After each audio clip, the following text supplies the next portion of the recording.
معايا كوبايتين من دي السيمولينا الناعم بدون اي اضافات، معلقتين من جوز الهند وده اختياري ممكن نستغنى عنهم، وكمان معلقه الا ربع من البيكنج باودر.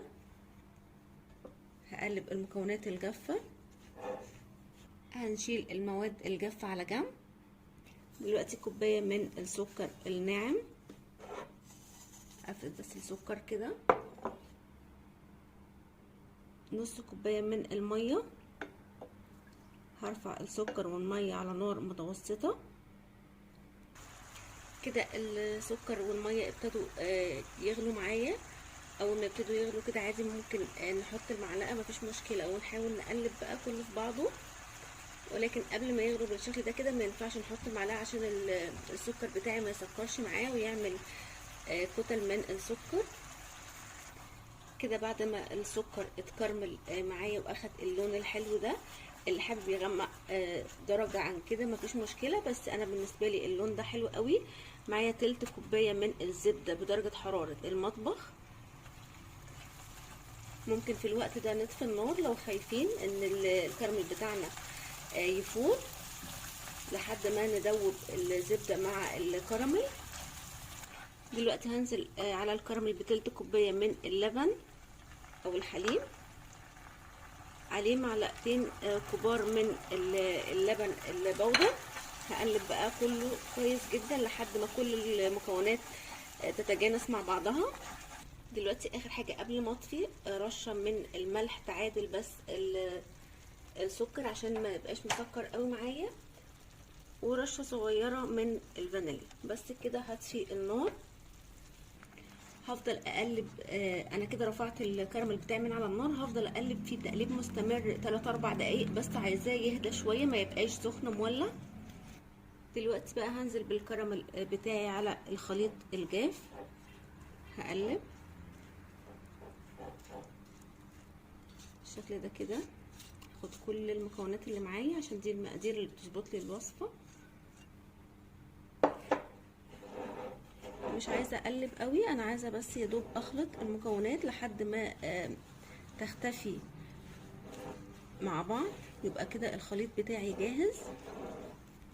حاسه ان الخليط بتاعي جاف شويه، فهنزل بربع كوبايه بس من اللبن.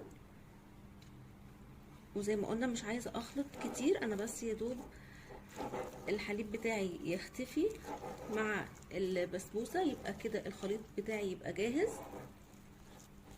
دلوقتي بقى معايا صينيه مدهونه زبده، هنزل بالخليط بتاعي واحطها في الفرن على درجه حراره 200 على الرف الاوسط بالشكل ده كده. هساوي بس السطح.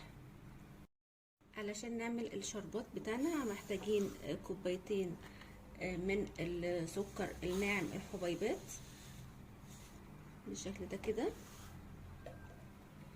وعليه كوبايه ونص من الميه عادي خالص من الحنفيه، وهرفعهم على النار. وبعد الغليان اول 5 دقايق هنعصر عصره ليمونه. دلوقتي السكر بتاعي بعد الغليان ب5 دقايق ده القوام بتاعه. انا عايزه اتقل من كده شويه، ولكن دلوقتي هحط عصره ليمونه او معلقه من الليمون. هسيبها كمان 5 دقايق على نفس النار الوسط لحد ما القوام بتاع السكر يتقل معايا كده. قوام الشربات بتاعي دلوقتي انا عايزه بس اضيف له ربع كوبايه من الحليب المكثف المحلى، ودي اختياري، وكمان رشه بسيطه من الفانيليا.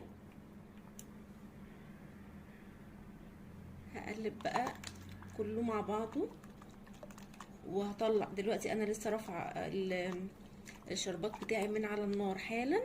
هجيب بقى البسبوسه بتاعتي من الفرن وهي سخنه، والشربات هو كمان سخن مولع.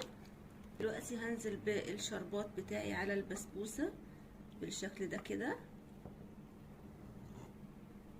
وهسيبها بقى تتشرب براحتها جدا جدا جدا. دلوقتي البسبوسه بتاعتنا اتشربت بقى كل الشربات اللي معانا، شايفين طريه جدا جدا وريحتها وطعمها بجد تحفة.